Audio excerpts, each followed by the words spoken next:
When it comes to diagramming sentences, the passive voice shouldn't present any real problems. There are no new diagramming rules in this video, but it's simply good to be aware of what the passive voice actually is.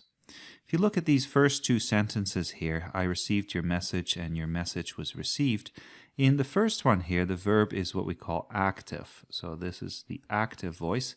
And in the second one, was received is passive. And you can probably already see the difference between these two. It's even clear in the last one, perhaps. The eggs were laid by spotted hens.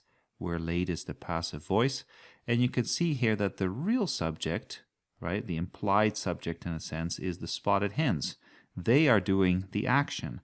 And yet, grammatically, they are not the subject. It's the eggs that are the subject. Who or what were laid? Right? The eggs. So this is our subject, this is our verb, and then this implied kind of subject, the real world subject you might say, is in a by construction, in a prepositional phrase. Okay, so this is very common with the passive voice, that the implied subject is in a prepositional phrase. So how do you form the passive voice then? Well, typically what we have is a version of to be. Okay, so we have some version of to be plus the past participle.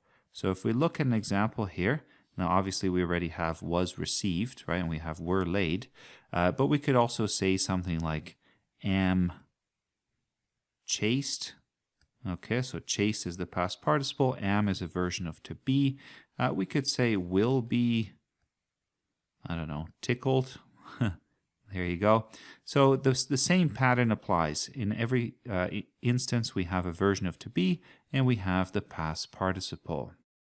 As mentioned, there are no new diagramming rules, but it still may be helpful just to see what this looks like in action. So let's take our last sentence here. The eggs were laid by spotted hens. So we start with eggs. Grammatically, this is our subject, the eggs. And then we're going to put the passive voice all together on the line. So were laid. There we go. And we just have to add our prepositional phrase. So by hens, and these hens were spotted. There we are. Okay, so that's pretty much it for the passive voice. Hopefully that helps you make some sense of certain constructions that look a little bit different.